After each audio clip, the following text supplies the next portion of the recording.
अष्टमी के दिन भूल से भी अगर एक बेलपत्र, एक श्वेत पुष्प शंकर भगवान को समर्पित हो जाता है तो ये मानकर चलें कि आपने कुछ मांगा भी नहीं तो भी शंकर भगवान देने के लिए आपके दरवाजे पर पहुंच जाते हैं।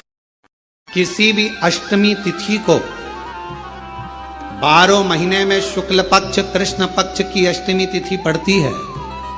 यदि किसी भी अष्टमी तिथि को अगर किसी ने नियम बनाया 5 अष्टमी का, 8 अष्टमी का, 7 अष्टमी का, एक कनेर का पुष्प शिवजी के शिवलिंग को समर्पित करना, अशोक सुंदरी के स्पर्श करना, और जो जलाधारी होती है, जैसे ये शिवलिंग है, ये जलाधारी है, तो पहले शिवलिंग पर स्पर्श, फिर अशोक सुंदरी का स्पर्श, फिर जलाधारी पर कनेर का पुष्प शिव जी की ओर मुख कर कर, अर्थात जैसे मानो ये कनेर का पुष्प है तो ऐसा शिवलिंग का स्पर्श करते हुए जलाधारी पर जो समर्पित करता है, भगवान शंकर उसके मन की कामना को पूर्ण जरूर करते हैं। एक कनेर का पुष्प, ब्रह्मा जी का कटा हुआ सिर,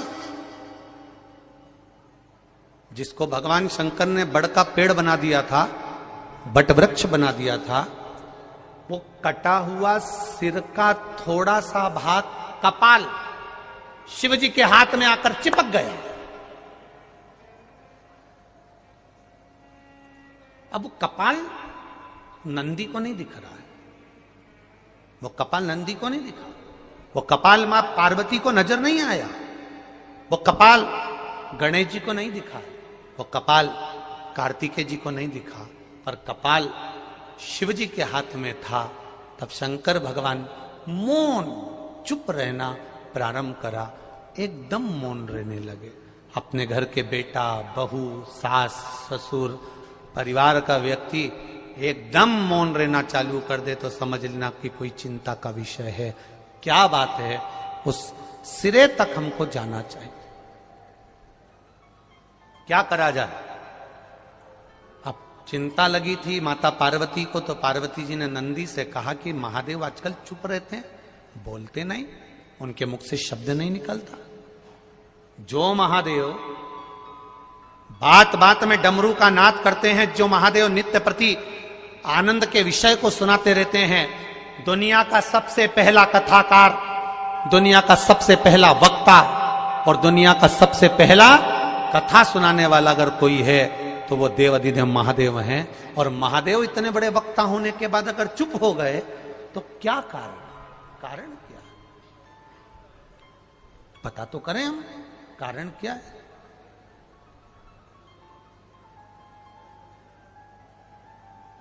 जिसके दरवाजे से कोई खाली नहीं गया,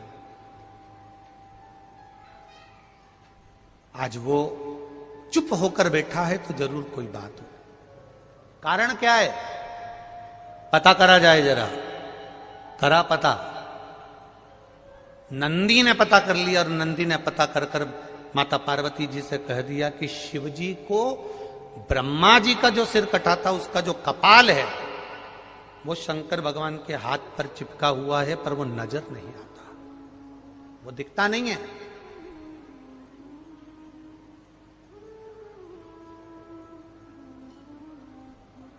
बहुत ध्यान देना जरा इस कथा पर जरा।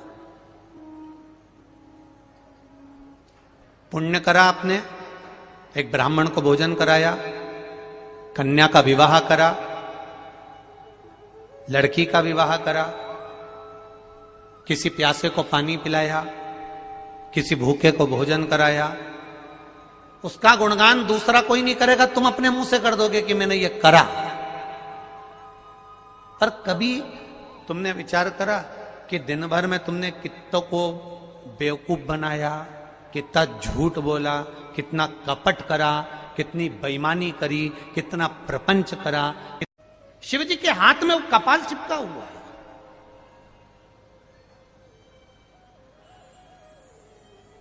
नंदी से नहीं रहा गया। जो अपना होता है ना, उससे नहीं रहा जाता,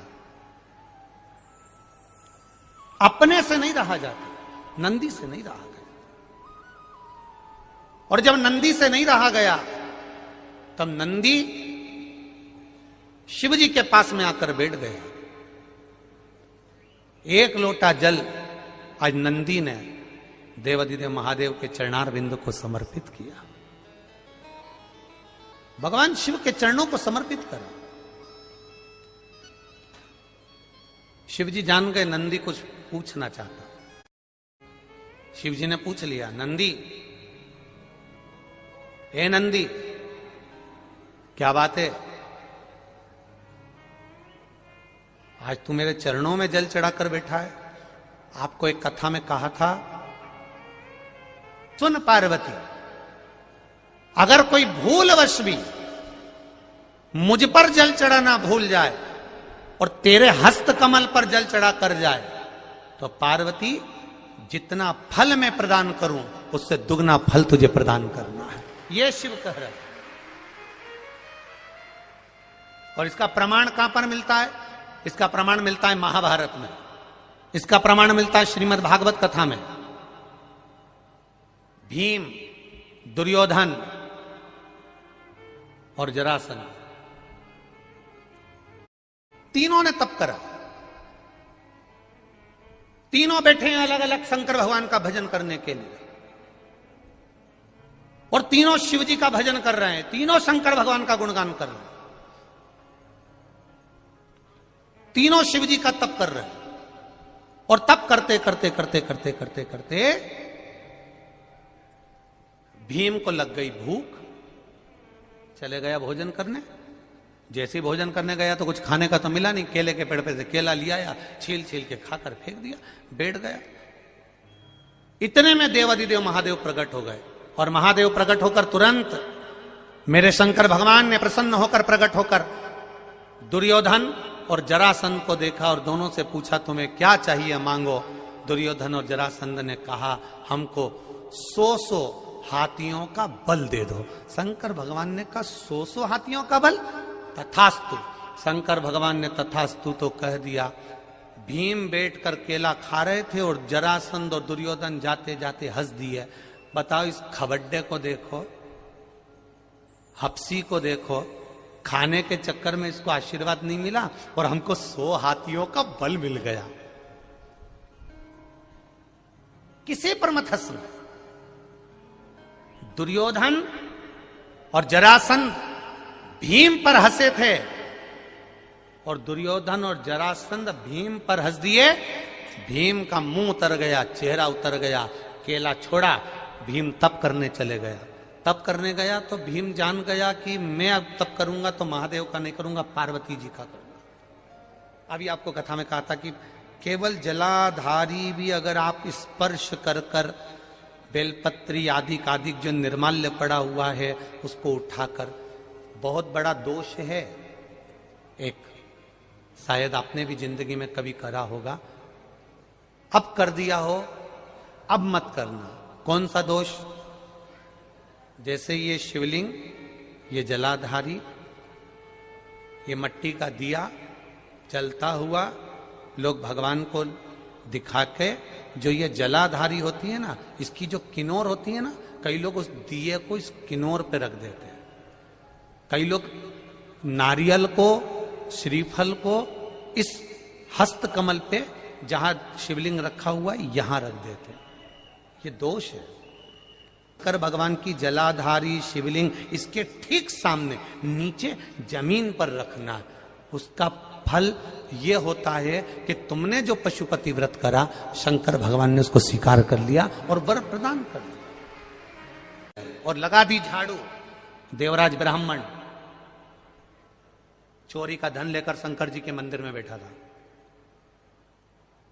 चोरी का धन लेकर शिव जी के मंदिर में बैठा है, और चोरी का धन लेकर शंकर जी के मंदिर में बैठ के कथा सुन रहा है। कथा सुनी, सुनते ही पंडित जी बार बार बोल रहे थे, हर हर महादेव, हर हर महादेव, हर हर महादेव। इसका सिर दुखने लगा, कानों में इसने हाथ रख लिया, चोरी के धन को बाजू में छुपाया, बाहर निकल गया। बेलपत्री के वृक्ष के नीचे बैठा था, सिर तप रहा था, बुखार आ रहा था, शरीर पर ताप पड़ रहा था, और प्राण छूट गए। प्राण छूट गए उस देवराज के, मर गए।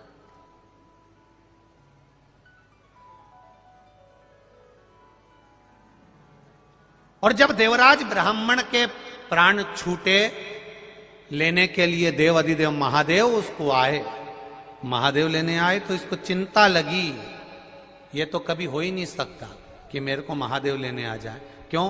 क्योंकि मैंने पाप इतना करा, चोरी इतनी करी, निंदा इतनी करी, बुराई इतना करा, छल इतना करा, बेईमानी इतनी करी, कपट इतना करा, प्रपंच इतना करा, मैंने इतना कुछ करा, तो मेरे को महादेव लेने आ ही नहीं सकते। पर महादेव कह रहे हैं, देवराज बैठ नंदी पर, मैं तुझे लेकर चलता हूं। तो देवराज नंदी पर बैठकर जा रहे हैं और मेरे महादेव पैदल पैदल जा रहे हैं। सारे देवताओं में और देवाधिदेव महादेव में बस एक अंतर है, जब भी कोई मरता है तो देवता अपने गणों को लेने भेजते हैं, जाओ पार्षद इसको लेकर आ जाओ, जाओ इसको लेकर आ जाओ, जाओ इसको लेकर आ जाओ। पर शंकर का कोई भक्त जब मरता है तो उसको लेने के लिए कोई दूसरा नहीं आता, मेरा बाबा नंदी चढ़कर आता है, खुद लेकर जाता है। शिव का भक्त मरता है, शंकर का जब भक्त मरता है,